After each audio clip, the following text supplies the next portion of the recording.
আমরা প্রথমে যে কাজটা আজকে করব, প্রথমে cot a প্লাস বি এই অনুসিদ্ধান্তটি বা এই ফর্মেটটি আগে দাঁড় করাবো।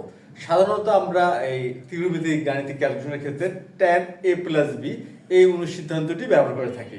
cot a প্লাস বি এর অনুসিদ্ধান্ত এটা ব্যবহার তেমন একটা করা হয় না।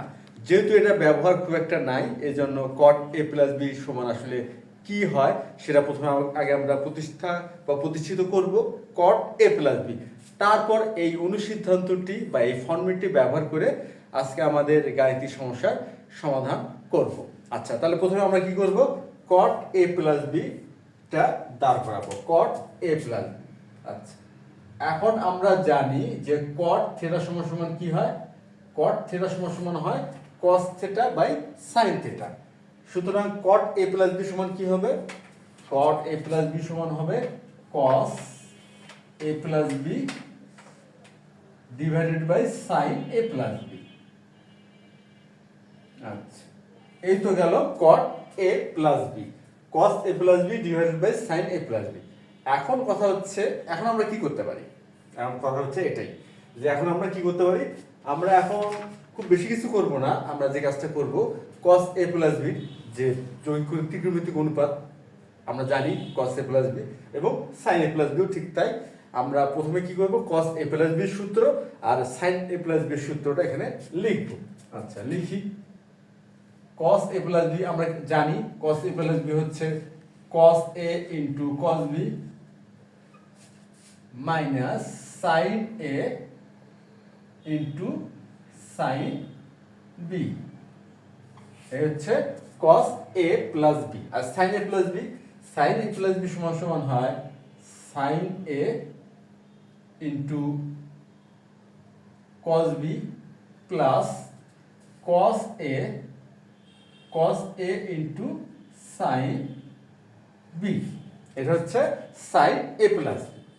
আচ্ছা, এখন কথা হচ্ছে যে এখানে যেহেতু আমরা cot a প্লাস বি এটার অনুসিদ্ধান্তটি প্রতিষ্ঠা করতে চাচ্ছি, সুতরাং এখানে যে অনুপাতগুলো আছে অর্থাৎ cos অনুপাত আছে আর sin অনুপাত আছে, এই প্রতিটি অনুপাতকে আমরা চেষ্টা করব cot অনুপাতে কনভার্ট করার। কি কোন অনুপাত, cot। এন্ড কি করলে cot অনুপাতে কনভার্ট করা সম্ভব, আমরা যেটা করব সেটা হচ্ছে লব এবং হরকে sin a into sin b দিয়ে ভাগ করব। কি দিয়ে ভাগ করব, sin a into sin b। ভাগটা কাকে করা হবে, লব এবং হরকে। এবং আমরা এটা সেই সাথে এটাও জানি যে এই যে ভাগ করলাম এটাতে কিন্তু এই যে ভগ্নাংশটি, এই ভগ্নাংশের মানে কোনো কিন্তু পরিবর্তন হবে না। লব এবং হরকে শূন্য ব্যতীত বা শূন্য বাদে অন্য যে কোনো সংখ্যা দ্বারা গুণ অথবা ভাগ করা যায়, সংখ্যা অথবা রাশি দ্বারা গুণ অথবা ভাগ করা যায়, এতে ভগ্নাংশের মানে কোনো পরিবর্তন হয় না। এটাই হচ্ছে আমাদের সমতুল ভগ্নাংশের ধারণা। সুতরাং এই সমতুল ভগ্নাংশের ধারণাটাই এখানে আমরা ব্যবহার করতেছি। আমরা করতেছি কি, sin a into sin b দিয়ে লব হরকে ভাগ করব। আচ্ছা, আমরা ভাগ করি। cos a into cos b divided by sin a into sin b minus sin a into sin b divided by sin a into sin b। আচ্ছা, আমরা লবকে কি করলাম, sin a into sin b দিয়ে ভাগ করলাম। এখন হরকেও করব। এখানে হচ্ছে sin a ইন্টু হচ্ছে cos b ডিভাইডেড বাই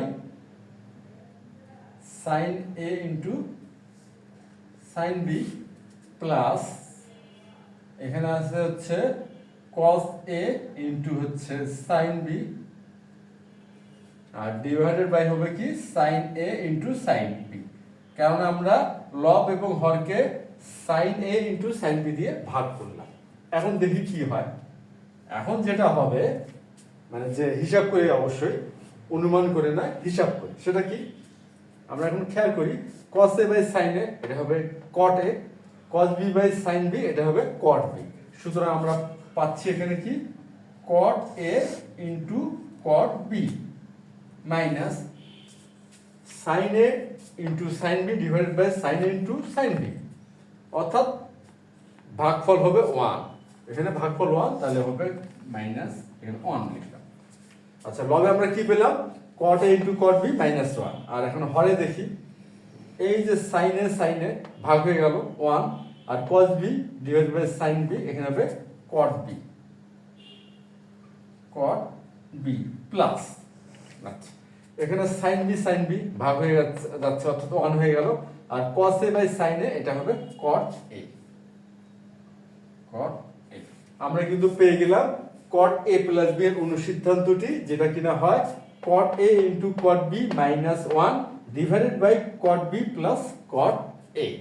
এটা হচ্ছে আমাদের cot a প্লাস b এর অনুসিদ্ধান্তটি, cot a প্লাস b। আমরা এটা পেয়ে গেলাম। এখন আমরা কি করব? এই cot a প্লাস b এর অনুসিদ্ধান্তটি ব্যবহার করব। এখন আমরা দেখি, এখানে আমাদের যে দুইটি প্রমাণের অঙ্ক দেওয়া আছে, 1 নম্বর এবং 2 নম্বর। এই 1 নম্বর আমরা গাণিতিক 1 নম্বর যে ম্যাথটা আছে, এটার গাণিতিক সমস্যার সমাধানে এই cot a প্লাস b এর অনুসিদ্ধান্তটি ব্যবহার করব। সুতরাং আমরা এখন সমাধান 1 নম্বরের সমাধানটা শুরু করব। সমাধান, এটা হচ্ছে 1 নং প্রশ্ন। 1 নং প্রশ্নের আমরা সমাধানটা করব। আচ্ছা, এটা একটা প্রমাণের অঙ্ক, খেয়াল করি। এখানে দেওয়া আছে কি cot 3a - b into cot b - 1 divided by minus cot b minus cot 3a - b equal minus cot 3a। আচ্ছা, এটা যেহেতু একটা প্রমাণের অঙ্ক, আমরা কি করব? লেফট সাইড থেকে শুরু করি। আচ্ছা, লেফট সাইডটা আমরা শুরু করি। লেফট সাইডে কি আছে? লেফট সাইডে আছে হচ্ছে cot 3a - b, cot আছে 3a - b into cot b minus 1 divided by minus cot b minus হচ্ছে cot 3a - b ইকুয়াল। এখন আমরা একটা বিষয় খেয়াল করি, এই যে মাইনাস সাইনটা আছে, এখানে আমরা দেখি cot a প্লাস b এর যে অনুসিদ্ধান্ত দাঁড় করাইলে ওখানে হরে উভয় প্লাস, cot b ও প্লাস cot a ও প্লাস, কিন্তু এখানে একটা মাইনাস সাইন আছে, অর্থাৎ আমরা যদি এখন মাইনাস সাইনটা নিচ্ছি, সুতরাং এখানে সেকেন্ড ব্র্যাকেট ব্যবহার করি, আমাদের জন্য সুবিধা হবে। সুতরাং হবে cot b plus cot 3a - b। আমরা মাইনাস সাইন যেহেতু নিলাম, এই জন্য এখানে কি হলো? প্লাস হয়ে গেল। এখানে মাইনাস ছিল, মাইনাস cot b, এটা ছিল minus cot 3a - b, minus সাইনটা আমরা কমন নিচ্ছি, তাহলে এখানে হচ্ছে cot b plus cot 3a - b, অর্থাৎ মাইনাস সাইন কমন, বা আরো ভালো হয় গাণিতিক বিষয়টা ঠিক করার জন্য -1 কমন নেবে, -1 কমন নিচ্ছি। আচ্ছা, আর লবে যেটা আছে, লবে যা থাকবে তাই, এটা চেঞ্জ করার কোনো দরকার নাই।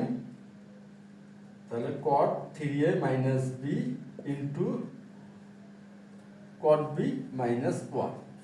এখন আমরা খেয়াল করে দেখি, আমরা যদি 3a - b এটাকে ধরে নিচ্ছি a, আর এটাকে ধরে নিচ্ছি b, সুতরাং এখানে কি দাঁড়ালো দেখি, cot a into cot b - 1 divided by cot b plus cot a, অর্থাৎ আমাদের কিন্তু এই ফরম্যাটটার সাথে মিলে গেল cot a প্লাস b এর ফরম্যাট, আর আমাদের এই যে গাণিতিক সমস্যার সমাধানের বাম পক্ষের যে ফরম্যাটটা দাঁড়াইলো, অবশ্যই মাইনাস চিহ্নটা বাদে, মাইনাস চিহ্নটা সামনে থাকবে ধরে নিচ্ছি, আমাদের ফরম্যাটটা কিন্তু হুবহু মিলে যায়।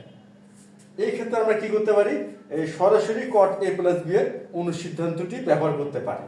এখানে a মানে আমরা বুঝতেছি 3a - b a, R b মানে বুঝতেছি হচ্ছে এই b, এই বিটাকে। সুতরাং আমরা লিখতে পারবো ইকুয়াল, আচ্ছা আমরা এখানে আমরা লিখতে পারবো ইকুয়াল দিয়ে -1 ইন্টু cot কি আছে a প্লাস b, তাহলে এখানে a মানে কি হচ্ছে 3a - b প্লাস, আর b মানে তো এখানে b, তাহলে আমরা কিন্তু cot a প্লাস b এর অনুসিদ্ধান্তটি ব্যবহার করলাম। ইকুয়াল, তাহলে এটা হবে minus cot 3a minus b plus b, তাহলে এটা মাইনাস b প্লাস b, এটা তো 0 হয়ে গেল, তাহলে হচ্ছে মাইনাস cot 3a। আমাদের কিন্তু প্রমাণটা হয়ে গেছে, এই যে মাইনাস cot 3a আমরা চলে আসছে, অর্থাৎ রাইট সাইড। আমাদের 1 নম্বর গাণিতিক সমস্যাটা কিন্তু আমরা সমাধান করে ফেললাম cot a প্লাস b এর অনুসিদ্ধান্তটি ব্যবহার করার মাধ্যমে। আচ্ছা, এখন আমরা শুরু করব 2 নম্বর গাণিতিক সমস্যাটির সমাধান। আমরা কোনটা করব? 2। তাহলে এখানে আমরা করব এখন 2 নম্বর গাণিতিক সমস্যাটির সমাধান করব। এখন আমরা 2 নম্বর গাণিতিক সমস্যাটির সমাধান করতে যে ধারণাটি ব্যবহার করব বা যে ধারণাটি ব্যবহার করতে হবে সেটা হচ্ছে পূরক কোণের ত্রিকোণমিতিক অনুপাতের ধারণা। পূরক কোণের ত্রিকোণমিতিক অনুপাতের ধারণা, অর্থাৎ tan 90 ডিগ্রি মাইনাস থিটা সমান সমান হয় cot থিটা। এটাই হচ্ছে পূরক কোণের ত্রিকোণমিতিক অনুপাতের ধারণা। এটা অবশ্যই ট্যানের ক্ষেত্রে এরকম প্রতিটি যে আমাদের যে অনুপাত জানা আছে 6টিরই পূরক কোণের ত্রিকোণমিতিক অনুপাতের ধারণা ব্যবহার করা হয়ে থাকে 6টি অনুপাতের ক্ষেত্রে। আর আজকে আমাদের যে 2 নম্বর গাণিতিক সমস্যাটির সমাধান, এই ক্ষেত্রে আমরা ব্যবহার করব tan অনুপাতের ক্ষেত্রে, অর্থাৎ tan এর ত্রিকোণমিতিক অনুপাতের মান। তা tan এর পূরক কোণের ত্রিকোণমিতিক অনুপাতের মান হয় কি? tan 90 ডিগ্রি মাইনাস থিটা সমান সমান হয় cot থিটা। এই ধারণাটি আজকে আমরা ব্যবহার করব। আচ্ছা, এখন 2 নম্বর প্রশ্নটা কি? এখানে দেওয়া আছে tan 45 degree plus a into tan 45 degree minus a equal 1। আমরা এই ম্যাথটিও বাম পক্ষ থেকে শুরু করব।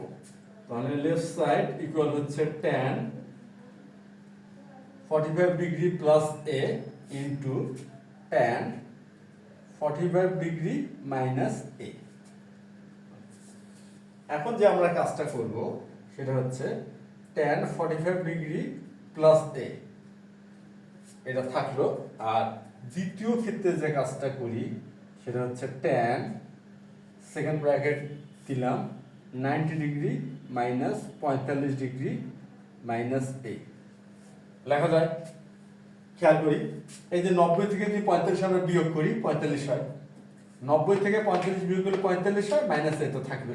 সুতরাং আমরা কিন্তু পূরক কোণের ত্রিকোণমিতিক অনুপাতের যে ধারণাটা সেটা ব্যবহার করার উপযোগী করতেছি। অবশ্যই এই বিষয়টা খেয়াল রেখে মানের পরিবর্তন কিন্তু আমরা করলাম না, কেননা এখানে ছিল 45 ডিগ্রি মাইনাস এ, এখানেও কিন্তু 45 ডিগ্রি মাইনাস এই থাকবে, কিন্তু কনসেপ্টটা আমরা নিয়ে এসেছি 90 মাইনাস থিটা, এই ফরম্যাটটা নিয়ে আসার চেষ্টা করতেছি। আচ্ছা, দেখি পরবর্তীতে আনা যায় কিনা পুরোপুরি। tan 45 ডিগ্রি প্লাস এ ইন্টু tan, এখানে 90 ডিগ্রি মাইনাস দিলাম, সুতরাং এটা হয়ে যাচ্ছে 45 ডিগ্রি প্লাস এ। এখন মনে হয় আমাদের ফরম্যাটটা চলে আসছে, এই যে 90 মাইনাস থিটা, এই ফরম্যাটটা tan 90 মাইনাস থিটা। এখানে থিটার স্থলে হচ্ছে কি 45 ডিগ্রি প্লাস এ। সুতরাং এখানে আমরা কি লিখতে পারবো? cot থিটা, অর্থাৎ cot 45 ডিগ্রি প্লাস এ, এটা কিন্তু আমরা এখানে লিখতে পারবো।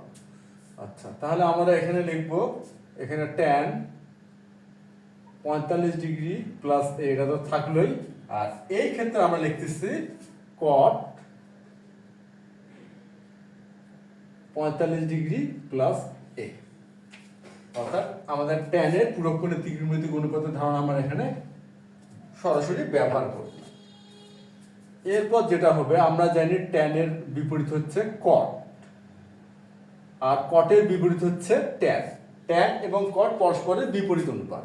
সুতরাং আমরা কি লিখতে পারবো? cot 45 ডিগ্রি প্লাস a, এটা লিখতে পারবো 1/tan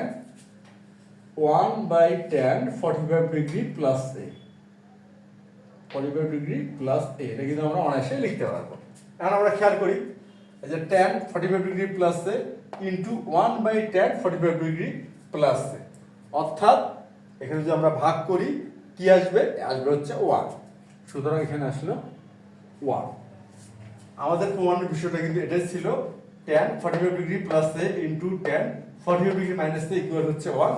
আমাদের 1 কিন্তু প্রমাণ হয়ে গেল, অর্থাৎ ইকুয়াল হচ্ছে রাইট সাইড প্রমাণিত। আশা করি আজকে যে দুটি গাণিতিক সমস্যার সমাধান করলাম, প্রমাণ দুইটি আর কি খুব বেশি জটিল ছিল না, তোমরা সবাই বুঝতে পারছো। তাহলে আজ এ পর্যন্তই, ধন্যবাদ তোমাদের সবাইকে।